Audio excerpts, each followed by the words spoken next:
And it is time for our WCW countdown. Again, this is spanning only WCW era matches, not Jim Crockett Promotions. We're doing one match per week for 15 straight weeks, leading into the 15-year anniversary of the final Nitro. Match number 3 of 15 in our countdown here is from Halloween Havoc, October 25th, 1998, from Las Vegas. The undefeated Bill Goldberg, billed at 154-0 against Diamond Dallas Page for the WCW World Heavyweight Championship, the famous match that nobody saw when it originally aired. Now, I told you earlier I would have a special guest on here to help me, and what better guest to have on than one of the actual participants in the match itself, the master of the Diamond Cutter himself, Diamond Dallas Page. Dallas, thanks for being part of our countdown. Oh, I'm here. My voice is a little... That's right. Dallas is a little under the weather, so I appreciate you doing this. So we're coming up on 15 years since the death of WCW. You were a very big part of that boom that the company experienced in the late 90s. I know you didn't win the world title until 99, but 1998 was a big year for you. You tagged with Karl Malone and Jay Leno in back-to-back pay-per-views. You won the War Games match at the Fall Brawl show to become #1 contender to the title. I think you also headlined the World War III pay-per-view against Bret Hart for the U.S. title. That's 5 straight pay-per-view main events. I'd say that's not bad for a guy who didn't debut until after his 35th birthday. Yeah, pretty crazy, right? That whole run right there. I got to tell you a behind-the-scenes story, and I normally can imitate Dusty Rhodes perfectly, but with this voice, we're not going to have that. The Dream was my mentor. Without Dusty Rhodes, there was no Diamond Dallas Page. He gave me every break that ever meant anything early on in my career. He was a brother to me. And he was one of Bischoff's confidants. And on that day, I guess it's about 2 hours to showtime, he pulled me over and he said, D, I talked to Bischoff. And I said to him, I said, D. He called him Easy E. He said, Easy E. He said, I need you to think about this for a minute. He said, it's Dallas's time. He's ready. Are we sure we really want to do this tonight? And Dream was, trying to talk him into putting a strap on me that night. And Bischoff would have went for it, according to Dusty, if Goldberg wasn't like on the cover of Entertainment Weekly coming up, the cover of TV Guide. It would have been the perfect way to end Bill's streak. It would have jettisoned me to the upper stratosphere. It would have been insane. And I had a great run. I was totally happy with my career. It's just, I was the anomaly. My career should have never happened. But right. It did, which just shows you what's possible. And the fact that Dusty, who didn't really believe in me as a wrestler starting out, he believed in me as a character. He believed in my creativity. He loved me in the office. He would ask me about ideas, and it was really, really cool to have one of the guys you grew up watching, idolizing, respecting you enough to want your opinion on stuff. And for Dusty to have gone out of his way and really trying to make that happen at the last minute, I would have fainted if they told me, if he'd have pulled me over and told me that was actually going to happen. But it was a crazy little fun behind the scenes thing, and this is one of my favorite matches. Yeah, I mean, it's one of a lot of people's favorite matches. That was actually a question I was going to loop back at the end, but I'll bring it up now. So, in terms of Goldberg's streak, it didn't end here, but it ended 2 months later. And I was going to ask you, in a perfect world, because I think a lot of people would agree it probably didn't go down the way it should have. Who, in your view, maybe yourself, who do you think would have been the right person to be the one to end that streak? And from what I'm hearing, I mean, it sounds like you think that night it probably should have been DDP. Well, it wasn't even, forget DDP. The finish, the Diamond Cutter, the most over move, Jake Roberts in 1997, March of 97, who was my other mentor. Without Jake the Snake, there is no 3-time world champion. Just never happens without Jake's mentoring me. And Jake called me in March of 97. And all he said was, congratulations. And I said, congratulations. I go, Jake? He goes, yeah. I go, congratulations for what? He said, reinventing the DDT. So my move was the most believable move in the business. And it came out of nowhere. And if Bill just stays down during that match, the whole place, they already blew. It erupted. It was the biggest pop of the night. Absolutely. And if he'd have laid there. Now, one of the behind-the-scenes thing, again, on that match, it took me 3 weeks to convince Bill Goldberg that he had to miss the spear one time. Like, he did not want to miss that spear. And we did it like 2 different times. Like one time where he comes in me in the turnbuckle, and I flip myself over the top rope, and he hits the pole, and he really hit the pole too. And later on, now there's the miss, right? He's going to hit me with it, and I know it. But when he hits me, I know Bill was blowing through guys back then, and I mean like literally. They kept giving him bigger and bigger and bigger, like 400, 500-pound guys that didn't flat back bump.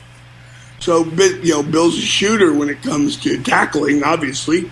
Played in the NFL 7 years. He may not have been a big star, but just to be there and last for 7 years, you got to be a badass son of a bitch. You know? Of course. So when Bill goes to hit me, I'm a napkin. And when I say a napkin, I mean like you're going to be spearing a napkin because I'm already going to be gone.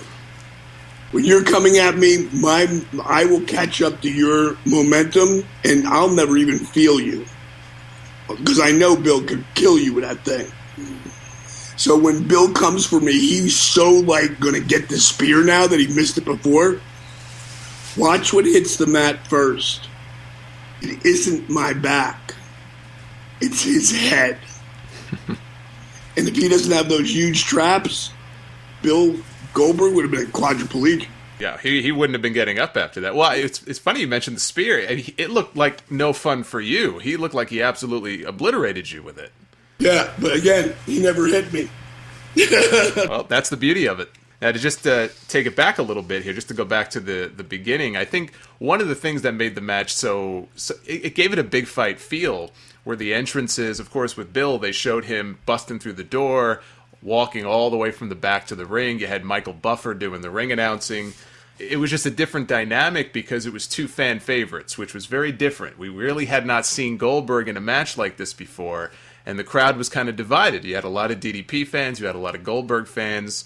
Now, Goldberg, he did an interview recently, I don't know if you heard this, but he said that this match was, in his words, no doubt the best match of his career. He said the reason he never had another match like it was because he never had a main event with you again. That's some pretty high praise right there. Yeah, Billy actually, I think over the years, he realized how important that match was to him. He called me, him and Jericho had a hell of a match when he was in the WWE, and he called me after the match, and he thanked me for the match we had in Vegas, because that match set up a lot of shit in his head of what was possible that he might not have think, no, we're not going to do that. And him and Chris wouldn't have had the match that they had, Sure. So that was very cool. And Billy and I was trying to get Bill in the business 6 years before he ever came. Well, you were the one who tried to talk him into coming to WCW after his NFL career was over. Is that right? Yeah, but I tried while I was still in the NFL. And was he just resistant to the idea, or what was his mindset at the time? Well, he loved football, and he wanted to get his run. And once he got out, he didn't want a real job, And, Bill's a great athlete, and I trained him a lot down the power plant. And I knew he was special. And when I started seeing what was happening with him, Eric Bischoff and I were tight.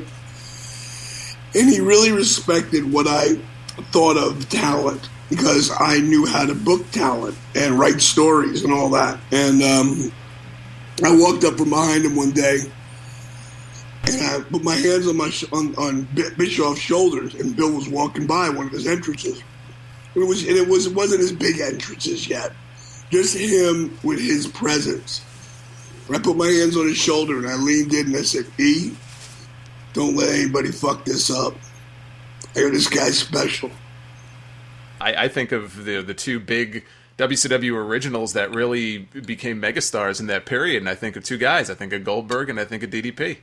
That's really it, you know? And it was so much fun because my explosion came at a time when we started kicking the WWE's ass. That's right.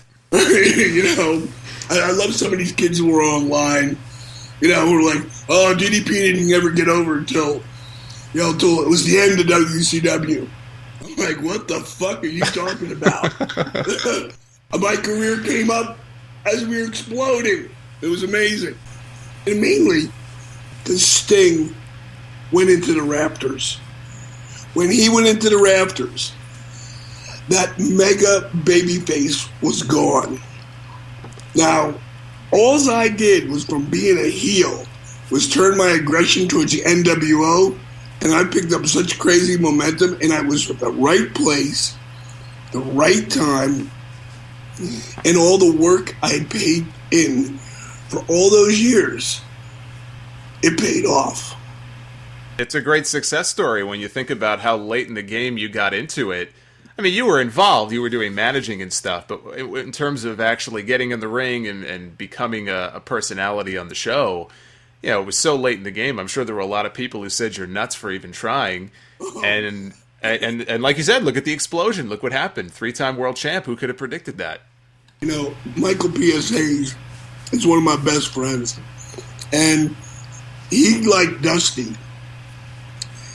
he early on, when I was a manager, got stuck in a car with Michael for 3 hours. Not stuck, got the pleasure of being in a car with Michael Hayes drinking and driving down the road. We're in the back seat drinking.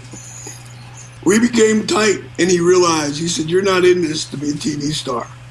You're in this because of love. You love the business. He goes, I'll help you any way I can. Now, when I came into WCW, I managed the Freebirds. And Michael told Jimmy, who had no idea who I was, this guy's got some chops. Let's him cut the interview. We're not saying a word. And I was like, whoa, talk about baptism by fire. Two of the best talkers ever. You know, Jimmy Jam Garvin and Michael P.S. Hayes. And I just had Mike, he just literally just texted me yesterday. Watching your legends. Unbelievable. And I wrote back, unbelievable what? Like, what is that, bad or good? and he texts me, I won't say exactly what he sent me. He texts me, here it is right here. He said, just the show, you putting over Malone, it was great.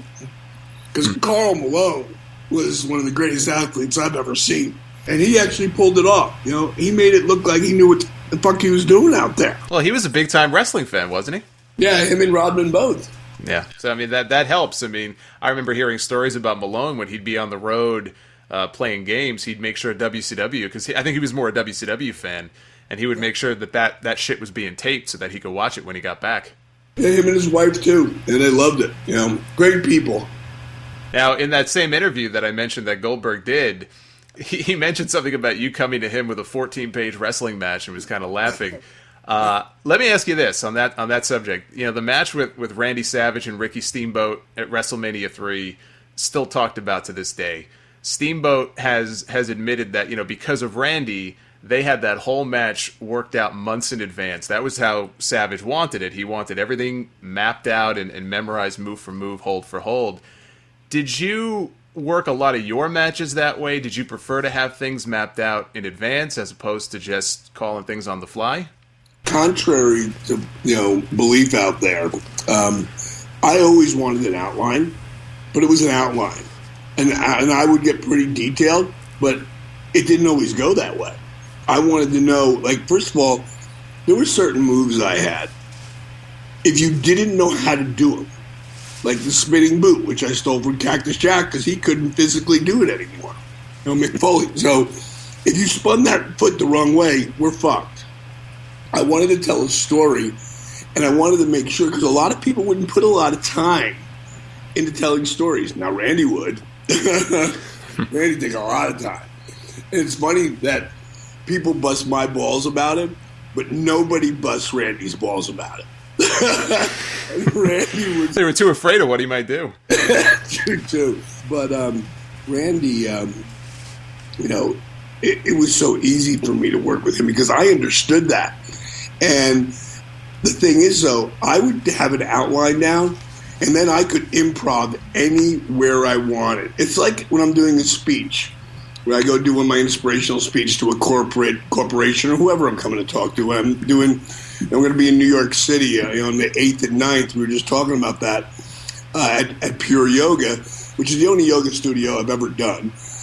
I'm doing a workshop there, and I called Inspiration Meets Perspiration.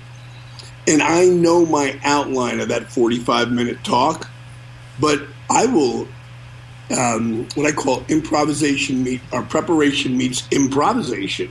I improv all the time. In my matches, I improv all the time.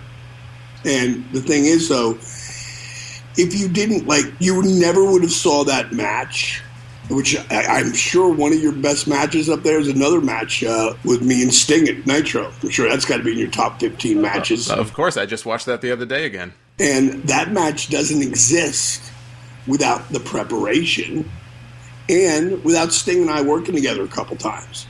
So we knew different things that each other did. Completely different from the old days. Well, I would imagine that Ric Flair and Dusty Rhodes could work without even talking to each other ever, since they wrestled 3,000 times already at that time, or Dusty and Funk 5,000 times by that time. Right, or Flair Steamboat even. Right, those guys knew each other so well. And we didn't get those long angles. The only person I had that with was Randy. We had a 10-month angle. And if Randy doesn't get hurt, I can't believe my voice just started to clear up. If Randy doesn't get hurt early on, like in that first match, they would have shot the second match second month, and it had been over by the third month.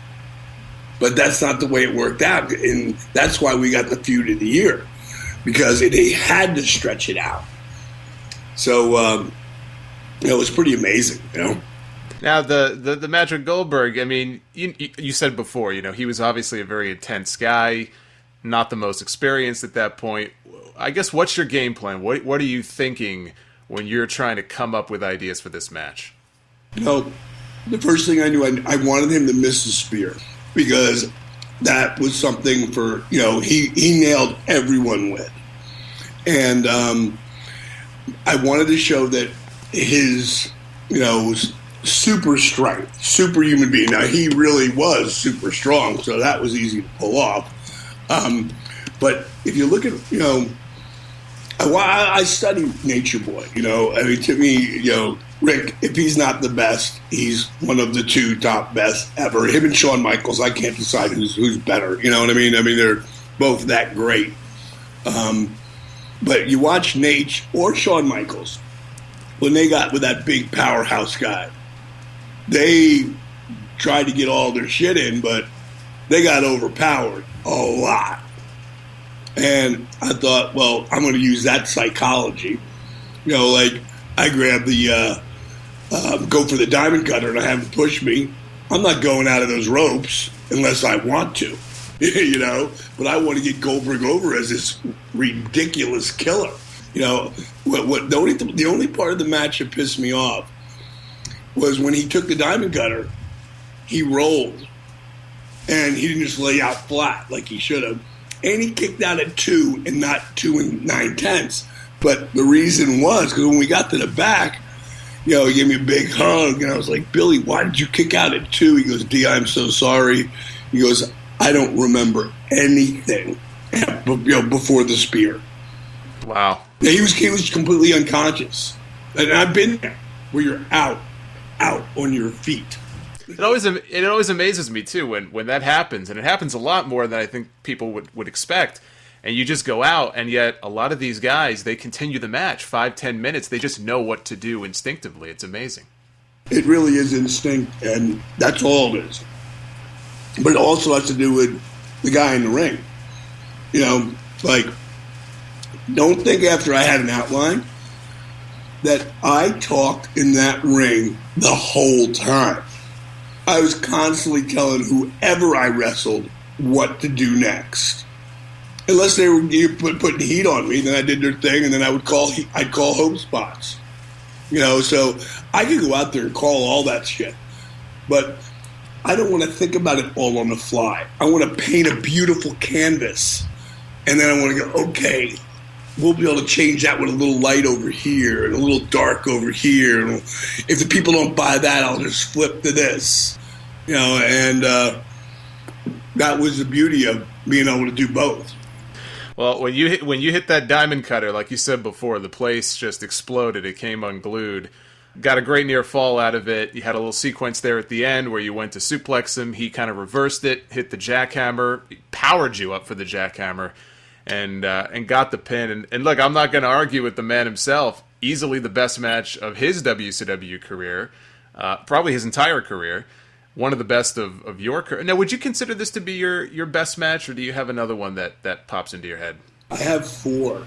You know, my top four are the first match I did with Randy, really the first and the second, but I call that one match. Of course, the one, you think about the first match for me and Randy Savage, Spring Stampede.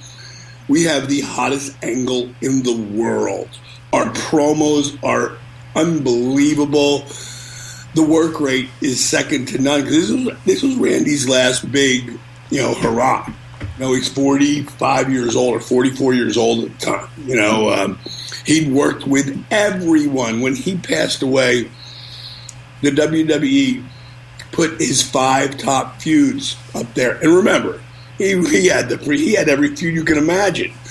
From with Jake Roberts, he had it with Hulk Hogan. He had it as when they were the tag team. I can't remember what that was called. Mega Powers. I mean, he had the biggest angles ever, and our angle was in there in the top 5.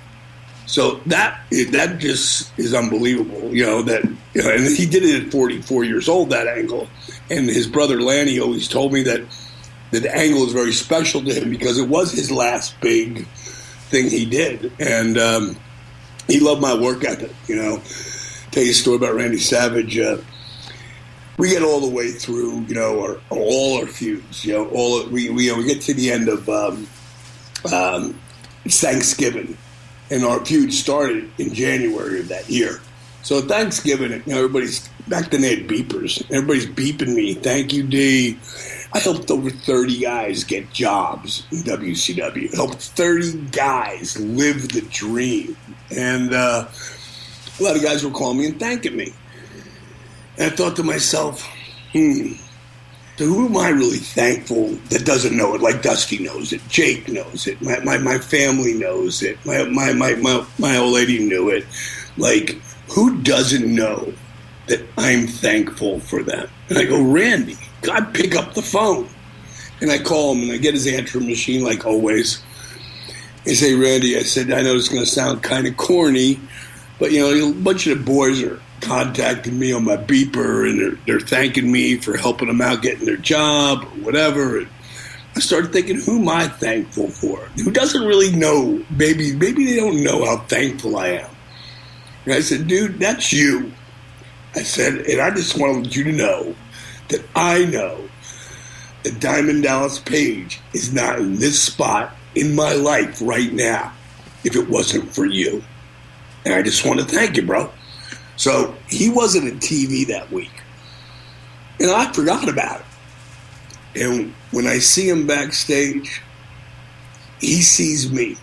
And he starts beelining, walking to me with that intense, crazy look and walk that only Randy Savage has. And you're laughing because you know it. And you just watch it on TV because you knew, I don't know what the fuck he's talking about right now, but whatever he's talking about, he's going to beat that motherfucker's ass. Like you knew shit was on. You never even, because sometimes he talked in circles, especially in an interview. So he's walking towards me. He's like, come here, Diamond, come here. I'm like, man, what the fuck did I do? You know, so I walk over and he pulls me into this room. And he says, I got your message. And I got to tell you, I called my dad up and I played it for him.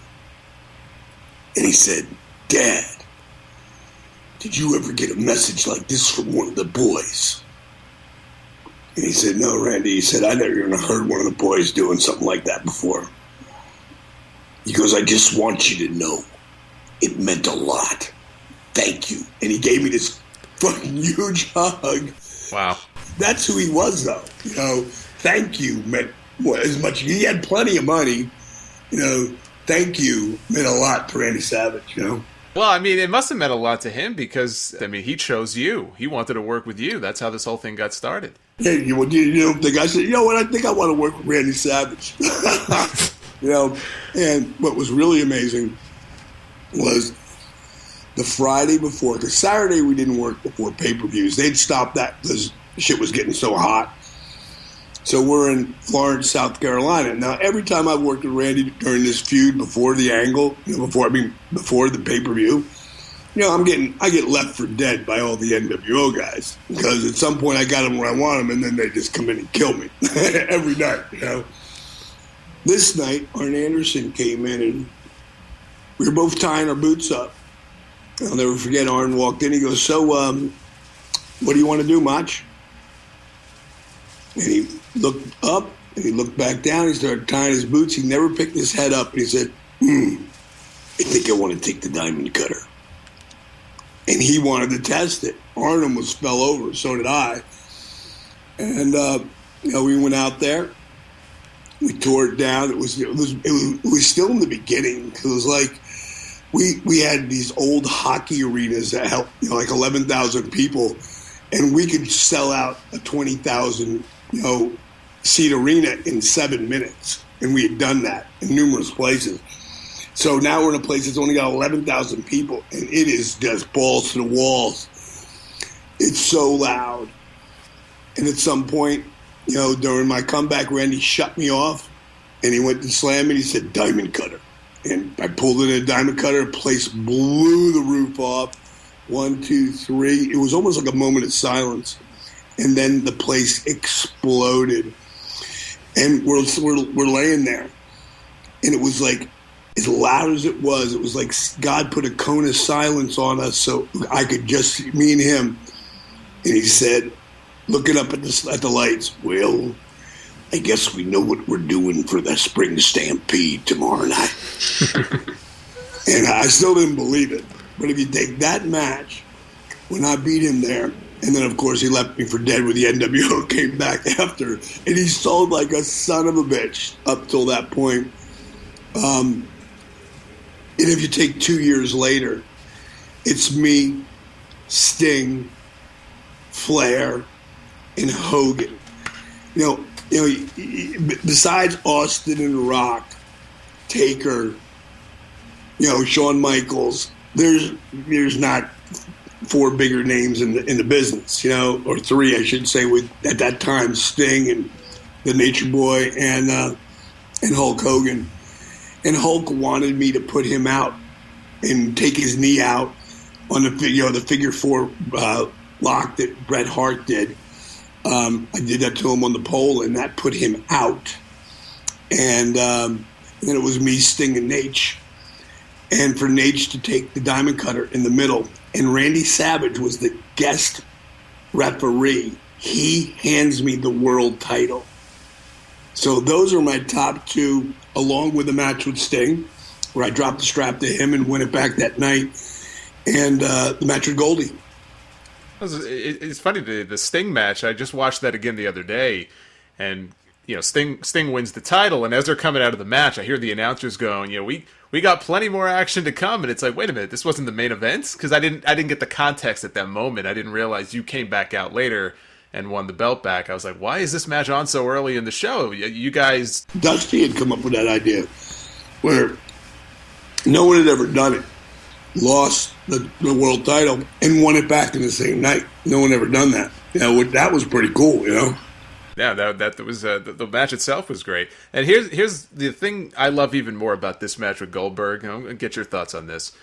You had Hogan and the Warrior as the co-main event underneath you guys, and they had, and I don't know if you want to say it, but I'll say it. They had one of the worst matches I've ever seen in my life.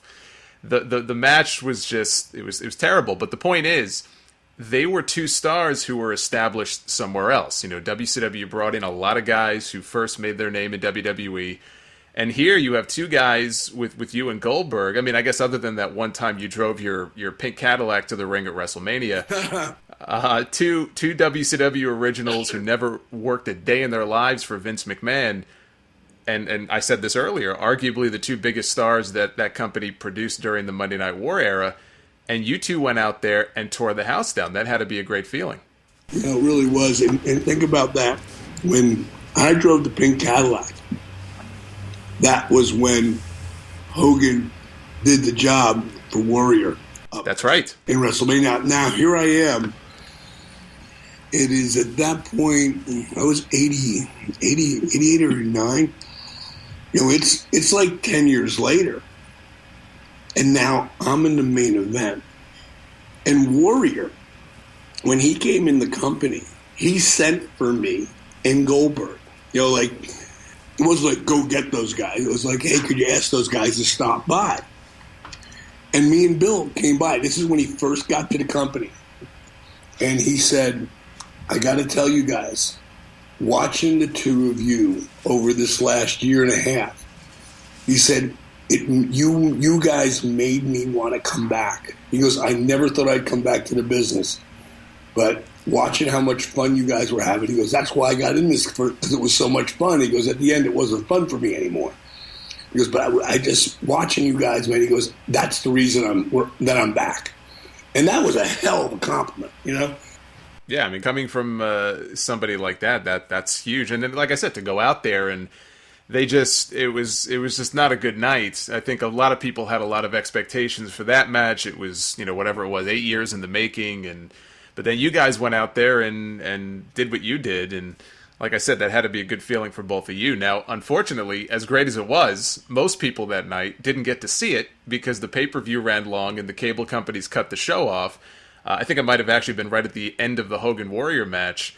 When did you find out what had happened, and what was your first thought when you heard it? Well, my first thought when I heard it, I knew that those guys, they went 40 minutes or something like that. They went very long. Yeah, but I was thinking, and I remember hearing that before. I'm like, why would you go out and spend 40 minutes out there when, it's not like those two guys were high spot guys, Like, that's a long time. Less is more in that scenario always. I